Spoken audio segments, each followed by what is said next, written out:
नमस्कार, जय जगन्नाथ। अतीत काल विषय आज जानिबा पास्ट टेंस। इंग्रजी भाषा रे अतीत काल क्रिया को वर्तमान काल परि चारि भाग रे विभक्त करा जाए।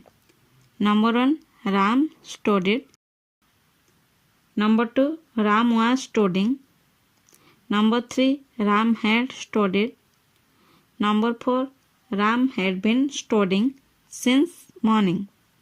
अर्थात क्रमशः राम पढ़िला, राम पढ़ुथिला, राम पढ़ा सारिथिला, राम सकाळु पढ़ी आसुथिला। राम स्टडीड, राम पढ़िला एथिरु जणा जाए क्रियार काम शेष होला, किंतु निश्चित नुहे जे केबे शेष ହେଲା। Past indefinite Ram was studying, Ram पढ़ुथिला, एथिरे क्रियार काम चलीथिला किंतु शेष होई नथिला। Past continuous Ram had studied, Ram पढ़ी सारी थिला, अर्थात क्रियार बहु पूर्वरु काम शेष होइथिला। Past perfect Ram had been studying since morning, Ram सकाळरु पढ़ी आसुथिला, अर्थात क्रिया निश्चित समयरु चालुथिला। Past perfect continuous. आज आमे डिड केउठी लागिबो ताहा विषय रे जानिबा। शिक्षयित्री तुमे कोन काली शीघ्र उठिलो? Teacher did you get up early yesterday?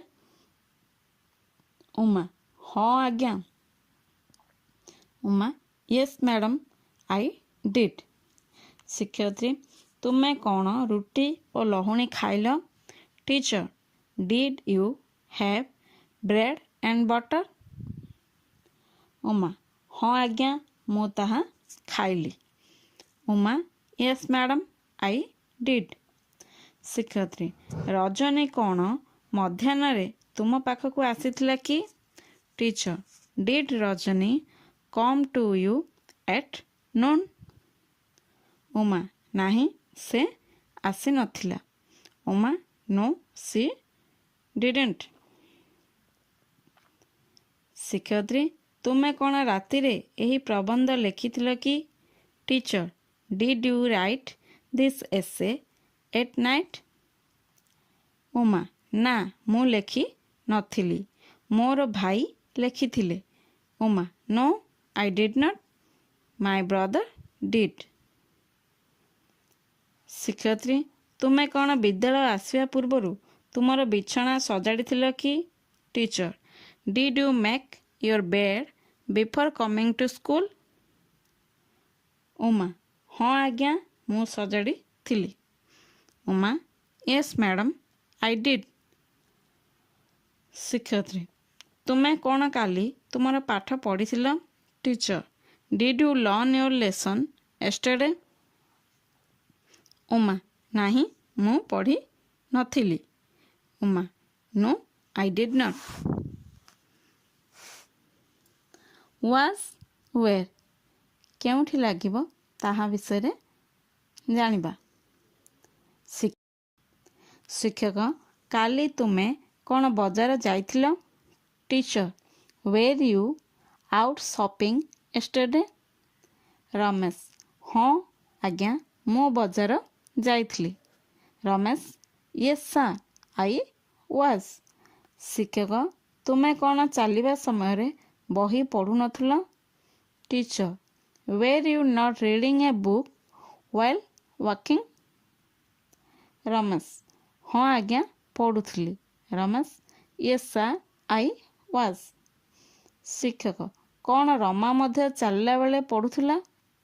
Teacher was Rama also reading while walking? Ramesh नहीं से केवल शुणुथिला। Ramesh no she was just listening. शिक्षक तुम घरे कौन तुमर पियूसी गीत गाउथिले? Teacher was your aunt singing at your house? Ramesh नहीं मोर भौणी ଗୀତ ଗାଉଥିଲା। Ramesh, no it was my sister. Radha, ତୁମେ କ'ଣ ଖବରକାଗଜ ପଢ଼ୁଥିଲ? Radha, were you reading the news paper? Sudha, ହଁ ପଢ଼ୁଥିଲି। Sudha, yes I was. Had ବିଷୟରେ ଜାଣିବା। କମଳ, ତୁମେ କ'ଣ ସିନେମା ଯାଇନଥିଲ? Kamal, had you not gone to the cinema? Bimal, ନାହିଁ। Bimal, no I had not. Rama, ସେ କ'ଣ ଦୋକାନ ବନ୍ଦ କରିସାରିଥିଲେ କି? Rama, had he closed the shop? Radha, ହଁ ସେ ବନ୍ଦ କରିସାରିଥିଲେ। Radha, yes he had. Ram, ସେ କ'ଣ ଆପଣଙ୍କୁ କାଲି ସୁଦ୍ଧା ଭେଟି ନଥିଲେ? Ram, had he not meet you till yesterday? Shyam, ନାହିଁ, ସେ କାଲି ସୁଦ୍ଧା ମୋତେ ଭେଟି ନଥିଲେ। Shyam, no he had not. Raman, ତୁମେ କ'ଣ କାଲି ଖେଳିବାକୁ ଯାଇନଥିଲ? Raman, had you not gone to play yesterday? Sudhir, ନାହିଁ, ମୁଁ ଯାଇନଥିଲି। Sudhir, no I had not. Sachin, କ'ଣ ତୁମର ପୂର୍ବରୁ ରୋହିତ ସହିତ କେଉଁଠି ଦେଖା ହୋଇଥିଲା? Sachin, had you meet Rohit anywhere before?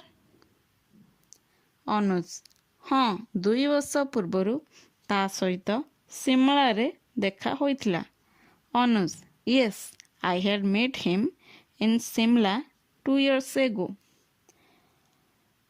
Neeraj, ତୁମେ କ'ଣ ଷ୍ଟେସନରେ ପହଞ୍ଚିବା ପୂର୍ବରୁ ରେଳଗାଡ଼ି ଯାଇସାରିଥିଲା? Had the train left before you reached the station? Saurabh, ହଁ ଯାଇସାରିଥିଲା। Saurabh, yes it had. Seema, ତୁମେ କ'ଣ ଘରେ ପହଞ୍ଚିବା ପୂର୍ବରୁ ତୁମର ମା ବଜାର ଯାଇଥିଲେ? Seema, had your mother gone to market before you reached home?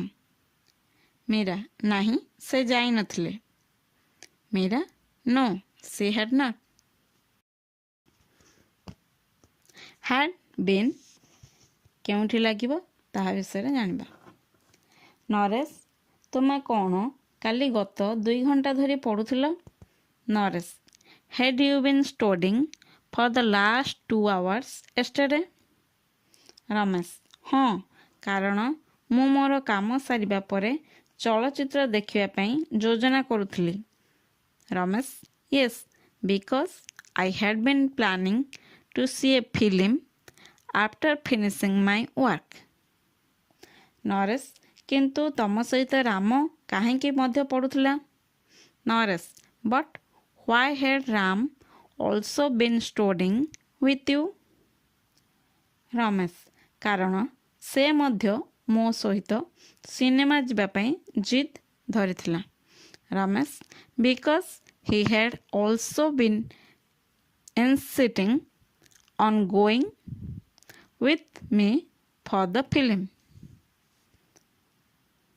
ନରେଶ, କିନ୍ତୁ ତୁମର ମା କହୁଥିଲେ କି ତୁମେ ତୁମର କିଛି ବନ୍ଧୁଙ୍କ ସହିତ ବୁଲିବାକୁ ଯୋଜନା କରୁଥିଲ? Naresh, but your mother was saying that you had been planning to go out with some friends? Ramesh, ହଁ, ପ୍ରଥମେ ଆମେ ସେମିତି ଭାବୁଥିଲୁ, କିନ୍ତୁ ପରେ ଆମର ଯୋଜନା ବଦଳିଗଲା। Ramesh, Yes, previously we had been planning something of the sort, but later we changed our program.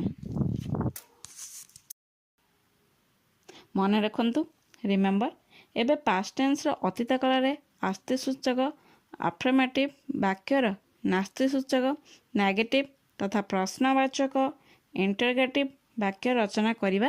ଆସନ୍ତୁ, ପୂର୍ବର ନିୟମ ପରି ପାଷ୍ଟ ଇଣ୍ଡେଫିନାଇଟ୍ ଟେନ୍ସରେ ଡିଡ୍ ସହାୟକ କ୍ରିୟା ବ୍ୟବହୃତ ହୁଏ। ପାଷ୍ଟ କଣ୍ଟିନ୍ୟୁଅସ୍ ଟେନ୍ସରେ ୱାଜ୍, ୱେର୍ ତଥା ପାଷ୍ଟ ପରଫେକ୍ଟ ଟେନ୍ସରେ ହ୍ୟାଡ୍ ପରେ ନାସ୍ତିସୂଚକ ବାକ୍ୟରେ ନଟ୍ର ପ୍ରୟୋଗ ହୁଏ। ଏହିପରି ପ୍ରଶ୍ନବାଚକ ବାକ୍ୟରେ ଏହି ସହାୟକ କ୍ରିୟା ଡିଡ୍, ୱାଜ୍, ୱେର୍ ତଥା ହେଡ୍ର ପ୍ରୟୋଗ ବାକ୍ୟର ପ୍ରାରମ୍ଭରେ ହୁଏ। Affirmative I ate bread and butter. ମୁଁ ରୁଟି ଓ ଲହୁଣୀ ଖାଇଲି। Negative I did not eat bread and butter. Interrogative did I eat bread and butter. Next you were reading a book. ତୁମେ ବହି ପଢ଼ୁଥିଲ। Negative you were not reading a book. Interrogative were you reading a book. Next you had read a book. ତୁମେ ପୁସ୍ତକ ପଢ଼ି ସାରିଥିଲ। You had not read a book. Had you read a book.